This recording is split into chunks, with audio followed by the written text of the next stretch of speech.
Assalamualaikum warahmatullahi wabarakatuh. Kita berjumpa lagi untuk melanjutkan pembahasan simulasi dinamik proses kimia menggunakan Unisim.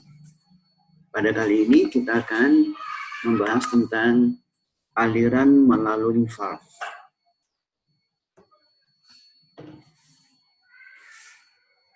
Aliran dalam simulasi dinamik berbeda dengan aliran ketika kita melakukan simulasi steady state. Karena pada simulasi steady state, aliran fluida itu seperti tidak mengalir. Maksudnya, walaupun PFD-nya bentuknya sebuah unit operasi, misalnya separator ini, akan tetapi perhitungan di dalam Unisim itu seperti Excel. Jadi jika input diubah, output pun akan otomatis berubah. Ini layaknya sebuah Excel.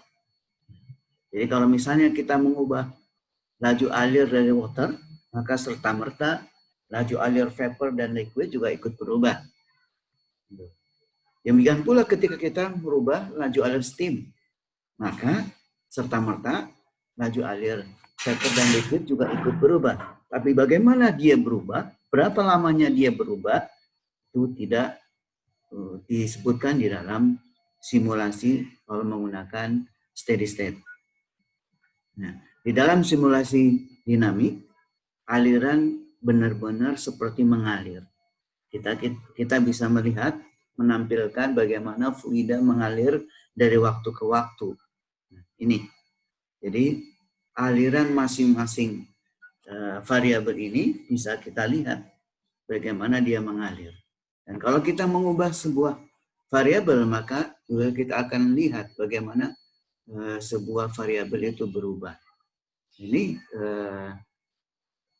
yang kita bisa lihat kalau kita menggunakan simulasi secara dinamik. Nah, karena kita memerlukan sebuah aliran, maka penting untuk kita memahami aliran fluida melalui valve. Aliran fluida biasanya dapat ditampilkan dalam dua cara. Dengan kita melihat laju alirnya, atau bisa juga dengan melihat beda tekanan atau pressure drop-nya. Salah satu saja. Jika kita tahu beda alirannya, pasti kita akan tahu laju alirnya. Demikian pula kalau kita mengetahui laju alirnya, maka kita akan mengetahui berapa beda tekanannya. Sehingga salah satu aja yang akan kita set. Nah, ini adalah skema control valve. Ini ada banyak bagian ya, di dalam control valve ini. Di sini ada air pressure yang merupakan energi atau tenaga untuk menggerakkan control valve ini. Air pressure ini akan masuk ke dalam ruangan, dan di dalam ruang ini ada diafragma yang dilengkapi dengan spring atau pad atau pegas. Nah, ketika aliran udara bertekanan ini masuk, maka tentu ini akan menekan ke bawah. Dan ketika menekan ke bawah, maka valve stem position ini akan berubah. Dia akan turun. Ini ada plug di sini, dan ini akan menutup.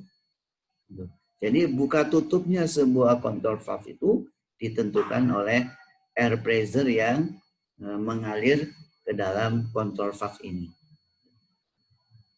Tidak seperti pada manual valve.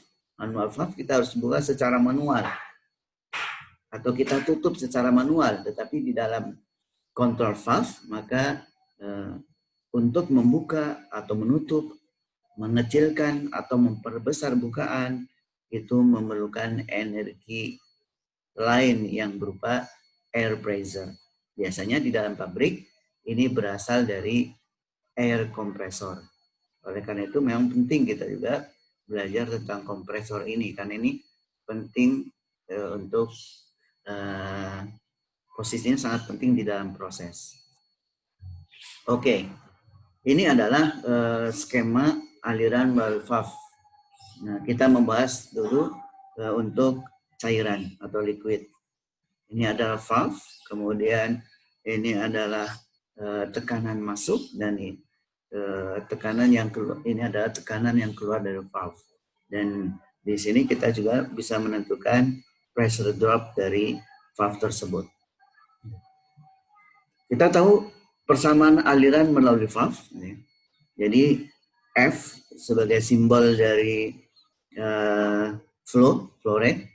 Kemudian ada CV yang merupakan ukuran valve dari kalau kita menggunakan cairan. Nanti kalau menggunakan gas ada simbol sendiri untuk ukuran valve. Kemudian delta PV ini adalah pressure drop dari valve yang merupakan perbedaan antara P2 dan P1 atau P2 dikurangi P1. Kemudian G dalam hal ini adalah specific gravity. Ini kalau kita ingin menentukan flow dari sebuah aliran yang melalui valve. Nah, di sini kita memerlukan sebuah ukuran valve atau CV. Nah, kalau kita ingin menentukan ukuran atau CV, ukuran valve, maka untuk F-nya akan kita ubah menjadi Fmax. Ya, ini Fmax adalah 2 kali F, 2 kali flow rate normal.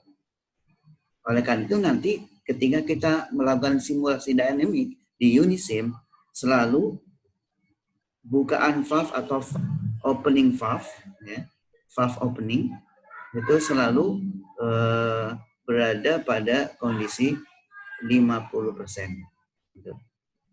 50% ini adalah kondisi normal aliran.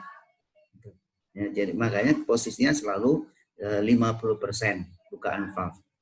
Kenapa 50%? Karena nanti di dalam pengendalian kita memerlukan kenaikan bukaan, ya, naik bukaannya atau kita turun.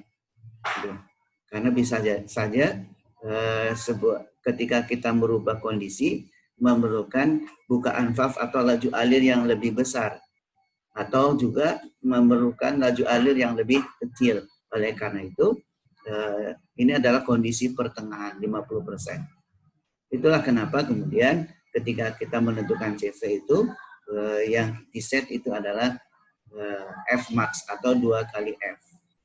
Ini filosofi aliran melalui valve dalam bentuk cairan. Kemudian kita juga bisa menentukan berapa pressure drop maksimum atau pressure drop yang dibolehkan.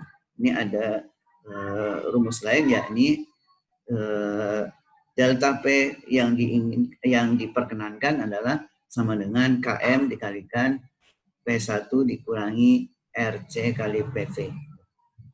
Nah, Km ini adalah valve recovery coefficient from manufacturer literature. Nah, ini berasal dari manufaktur dari valve tersebut.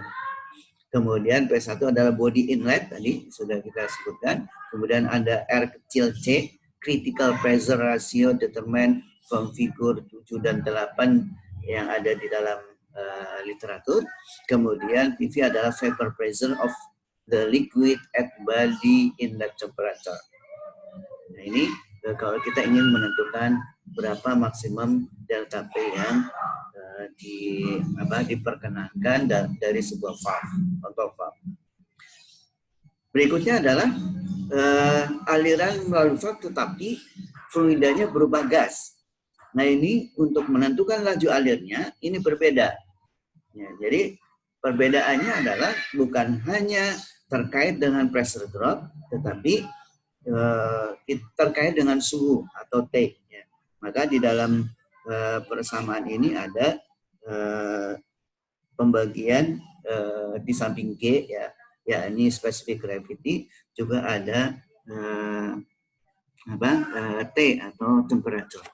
Sedangkan untuk ukuran valve-nya simbolnya adalah CG. Jadi kalau tadi CV, ya, nah di dalam aliran gas kita menggunakan CG. Kan tetapi kita juga bisa menggunakan CV meskipun alirannya gas. Nanti Unisim akan menentukan sendiri berapa CG-nya kalau yang kita tentukan adalah CV. Jadi ini nanti Unisim yang melakukan konversi sendiri.